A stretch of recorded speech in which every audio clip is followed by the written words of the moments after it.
Spoštovani gledalke in gledalci, lepo pozdravljeni v današnjih dogodkih, o katerih bomo govorili tudi o aktualnih temah in predvsem, kako so nekatere stvari lahko tudi na drug način, kot smo ga bili vajeni doslej, rešljive. Dober dan želim predsednici Zeliščarskega društva Pomurja, Majdi Robič. Pozdravljeni tudi gledalce. Majda Robič, pogovarjala sva se, preden so se vklopile kamere, da so bile generacije 80. in 70. let navajene na veliko kemije, kar je pravzaprav takrat zagovarjala tudi sodobna medicina. Takrat pa se je pričel nek obrat v razmišljanju, da za vsak kašelj ni potrebno jemati antibiotikov in tu nastopijo zelišča in zeliščarji. Tako bom odgovorila. Zeliščarstvo je tradicionalno slovensko, nekako tradicionalno v slovenskem ljudskem izročilu. In to pomeni, da smo Slovenci nekako že sami po sebi navezani na zeliščarstvo in na domače pripravke, ne samo v prehrani, ampak tudi v zdravilstvu, vendarle smo se zdravili od tega naprej. Slovenija je tudi zanimivo stičišče vseh evropskih in regionalnih držav, kjer nekako je ostalo zeliščarstvo iz vseh koncev in krajev in se je tudi razvijalo po samih samostanih. Tako se je nekako tudi med ljudmi začelo prebujati to tradicionalna zavest in smo nekako preštartali nazaj na naravna zdravilna zelišča. Vendar, kot poudarjam, to nekako v nas samih Slovencih že obstaja.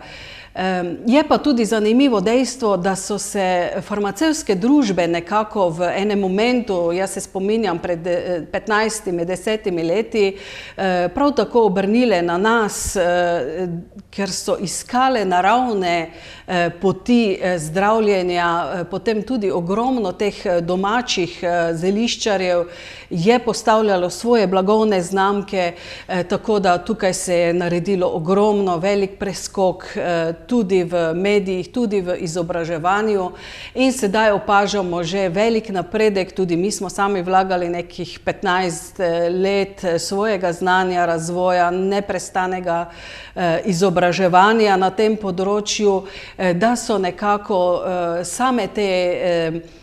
samo to znanje zeliščno je prišlo v poslovni svet, kar je velik napredek.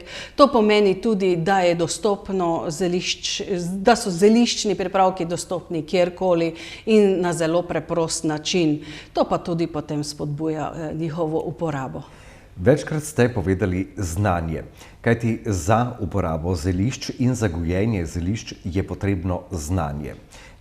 Pravijo sicer, da za vsako bolezen rožica raste, ampak ni pa vsaka rožica za vsako bolezen. Tako. In to znanje je potrebno od nekod pridobiti. Omenili ste tudi samostane, to je res, takrat tam so se ciljno ukvarjali s tem.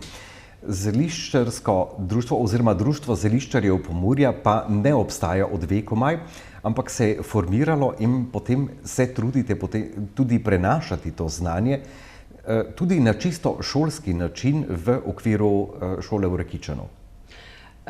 Ja, ne samo v okviru šole v Rakičanu, tam smo pravzaprav na kmetijski šoli Rakičan oziroma sedaj biotehniški šoli Rakičan smo začeli z domačimi in mednarodnimi kmetijskimi socialnimi projekti, kjer smo se fokusirali predvsem na ta zeliščna znanja. Kot veste, zeliščarji in zdravilci so bili eni najbolj cenjenih ljudi že po zgodovini daleč nazaj. Tako smo morali začeti nekako iskati korenine samega tega cenjenega znanja, ki smo ga dostikrat našli pri preprostih ljudeh, ki so črpali od raznih patrov, knjig, znanja, ki se je prenašalo iz roda v rod. In šele sedaj smo nekako na nivoju, ko se to zapisuje, ko prihajajo nove knjige, ko prihajajo novi produkti in tako naprej, kar nas zelo veseli. Predvsem pa me veseli to, da vsi ti novi produkti so neka sodobna inovacija naravnega, ekološkega, biološkega zdravja, ki ga pravzaprav naš organizem najlepše podpira in je tudi naraven nam samim. Ampak kot rečeno, to je znanje. Pravzaprav mi lahko doma gojimo kakršnokoli zelišče, recimo žajbelj, ne vem kaj, ampak treba je pa tudi vedeti, kako ta žajbelj potem pripravimo ali pa kako mora celo sam po sebi zrasti, da ga lahko uporabimo. Tako, to so široka znanja. Vsaka rastlina ima vsaj 5-10, minimalno 5-10 učinkov. Če pa gremo naprej, Slovenija je zelo poznana naprimer po mešanicah ali čajih ali različnih zdravilnih mešanicah, ki smo jih nekako prinesli iz tujine in jih potem skozi tradicionalna znanja nekako pripravili v vrhunske izdelke. To pa pomeni, da tukaj pa obstaja še en dodaten nivo znanja, ker nekatera zelišča se med sabo pretepajo in tudi pretepajo naše zdravje in bi lahko bilo škodljivo namesto, da je zdravilno. Tudi gojenje zelišč, po vsem, kar ste povedali, je svojevrstna veda zase. Tako. In pri tem je treba marsikaj upoštevati. Trenutno smo v klimatskih razmerah, kakršnih pač smo. Svet se spreminja, bile so poplave. Zdaj pravijo, da po teh poplavah je treba povrtnine, ki so bile poplavljene, čisto preprosto več ali manj odvreči. Kako je zelišči? Ja, prav tako. Še toliko bolje, ker zelišča so namenjena vendarle podpori našega zdravja. Mi priporočamo, da enostavno se zasadijo nova zeliščna polja in tako naprej, oziroma zeliščne gredice, da se vsi ti vrtovi poplavljeni preprosto zamenjajo.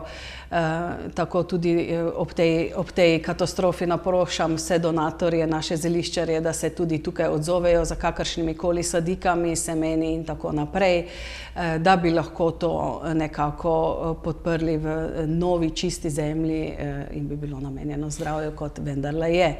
Ja, znanje pridelovati zelišča, pa spet prihajamo, tako kot na čaj ali različno delovanje zelišč.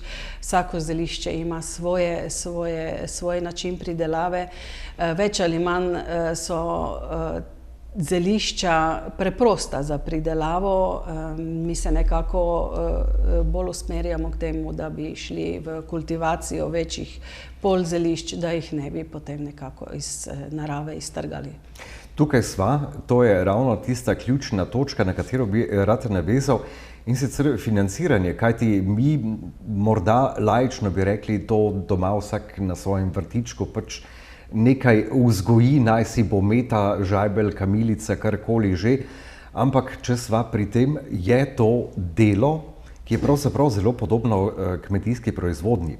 In to delo mora biti cenjeno, od nekod tudi plačano. Kako se društva zeliščarjev spopadajo s tem? Kajti zeliščar biti je pravzaprav poklic.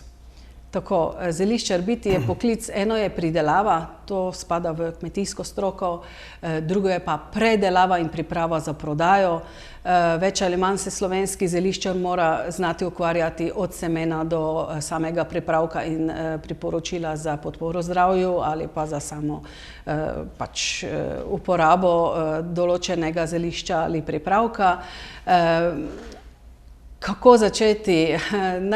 Eno je imeti doma en vrtiček ali okensko polico, kjer si pripravimo kakšno sadiko, zeliščno sadiko, drugo je pa to kmetijska dejavnost, ki je nekako več ali manj poslovna dejavnost. Ja, jaz lahko trdim, da ta moment javnih sredstev za kaj take podporo zeliščarstva ni. Je pa druga zadeva tukaj zelo pomembna, ki bi jo rada izpostavila ravno tako pri teh klimatskih spremembah. Suša, ki nam daje tudi veliko misliti. Letos smo ravno v nasprotnem podnebnem nekako okolju, kjer imamo več dežja kot suše, ampak zelišča zelo dobro prenašajo sušo, ne. Je pa tako, da rabijo tudi podporo pri raznih pridelavah, kot namakalne sisteme, tako tudi različne stroje in več ali manj si želimo, da so zelišča pridelana ekološko, da bi nekako podprla naše zdravje. Pravzaprav bi to moralo biti v interesu Ministrstva za kmetijstvo, gozdarstvo in prehrano ali pa še tudi kakšnih drugih institucij, ki bi na nek sistemski način podprla to dejavnost, če že govoriva, da je to neka podporna dejavnost sodobni medicini, ki se nekako vrača na ta pota tudi naravnih zelišč oziroma z blaženja bolečin ali pa recimo tudi bolezni z zelišči. Kakšni so konkretno za pričakovati oziroma v tem trenutku morebitni razpisi ali aktivnosti? Trenutno veliko se ukvarjamo z razpisi tudi pri drugih organizacijah in podjetjih ali pa kmetijstvih. Trenutno prav za zeliščarje ali pa za to vrstno dejavnost ni konkretnega razpisa, kar bi si res želeli tudi doseči nekako za organizacijo in vpeljevanje vseh teh sistemov, zeliščnih sistemov, ki se tičejo poslovnih sistemov. O tem že res dolgo govorimo in si želimo, da bi se nekako to premaknilo. Letos imamo prav že 10. obletnico Zeliščnega foruma Republike Slovenije, kjer se vsako leto pogovarjamo o tovrstnih problemih in tako naprej, vendar je odziv države do sedaj nekako ničen, več ali manj, odvisno od same vlade. Upam, da bo tokrat kaj bolje. Vendar moram še poudariti eno zadevo. Slovenija je specifična po malih pridelovalnih površinah in velike farmacevtske industrije imajo željo in izražajo željo po odkupu, kar pa trenutno slovenska kmetijska dejavnost nekako ne zadovoljuje. Torej, pridelati 10 ton nekega zelišča, suhega zelišča, ki bi bil interesanten za neko odkup večjega farmacevta ali kakorkoli drugače, je pri nas še nekako nedosegljiv. To je en način, ampak to je tudi velik zalogaj. To je, kot sva že prej rekla, to je služba, ki je podobna kmetovanju. Tako. V tem trenutku pripravljate kar nekaj delavnic, razpise sva omenila in upajmo, da bodo, pa tudi jesen je, to je običajno čas žetve tudi zelišč. Tako, to je čas žetve zelišč in razvoja novih produktov. Mi se trudimo že leta in leta, torej že 5. leto se trudimo z samimi aktivnostmi. Tukaj imamo šampion kakovosti, letos že 5. leto, kjer spodbujamo široko javnost, domačo, predvsem domačo in tudi mednarodno, da pripravijo zeliščne produkte in jih predstavijo ter jih nekako dajo v ocenjevanje kakovosti, kjer dobijo potem tudi strokovno oceno samega produkta. Sedaj že vidimo, da so ti šampioni kakovosti doživljajo velik odziv, predvsem pa, da se tudi na ta šampion kakovosti odzivajo tržne verige in dajejo pomen temu vsemu. Torej, mi smo že štartali z zbiranjem samih produktov in oktobra sledi ocenjevanje. Potem, kot sem že omenila, imamo Zeliščni forum Republike Slovenije, ki se bo odvil na Agri, na sejmu Agra v nedeljo. Potem imamo pa strokovni program, ki je sicer sedaj bil prestavljen zaradi te ujme, ki nas je doletela in je nekako nekaj par udeležencev tudi prizadela, na žalost. Vendar strokovni program je zelo specifičen, delamo ga z gospodom, ki je bil več kot 30-krat svetovni nagrajenec v kakovosti zeliščnih produktov in ima izvrsten program, ki pride prav kot za domače uporabnike, predvsem pa za tiste, ki razvijajo določene produkte v samih za samo prodajo. Tukaj so letos izpostavljeni predvsem zelišča in med na koncu, torej vabimo tudi vse čebelarje in tiste, ki doma nekako pridelujejo iz zelišča in čebelarijo, da se nekako tudi odzovejo in predvsem kaj naučijo. Organiziramo tudi tržnico celi čas med predavanji in pa tudi na Agri bomo prisotni v soboto in nedeljo. Potem pa v okviru Mednarodnega festivala zelišč in zdravilnih rastlin, konoplje in medu pripravljamo še različne dodatne aktivnosti, ki se nanašajo na svetovanje in pa potem tudi na pripravo in razvoj določenih projektov, ki se nanašajo predvsem na domače in na mednarodne razpise, koliko so sedaj dosegljivi. Majda Robič, čas naju malce preganja. Takole za konec lahko rečeva, da smo Slovenci čedje bolj nagnjeni k zeliščem, se vračamo k njim, ne glede na to, da je tradicionalno ali ne, je bil kar znaten odmik v enem določenem časovnem obdobju. V društvu zeliščarjev Pomurja, pa tudi lahko rečeva širše, z majhnimi koraki se torej daleč pride. Vsekakor. Jaz vabim vse, ki jih zeliščarstvo vabi, kliče kot nekako izziv, da se nam pridružijo, v dogodkih, v razvoju novih produktov in pa da pridejo tudi na razne komunikacije z državo in pa potem tudi predlagajo razne ideje, ki bi bile dobrodošle v razpisih, katere sedaj tudi pripravljamo ponovno na mednarodnem področju, predvsem na Inštitutu Pannonija in pa tudi na drugih mednarodnih organizacijah in podjetjih. Tako da jaz sem prepričana, da sedaj z novim sklopom evropskih razpisov imamo vsi možnost nekako obnoviti naša polja življenja in pa potem tudi najti novo pot v samo prodajo in pa tržne verige.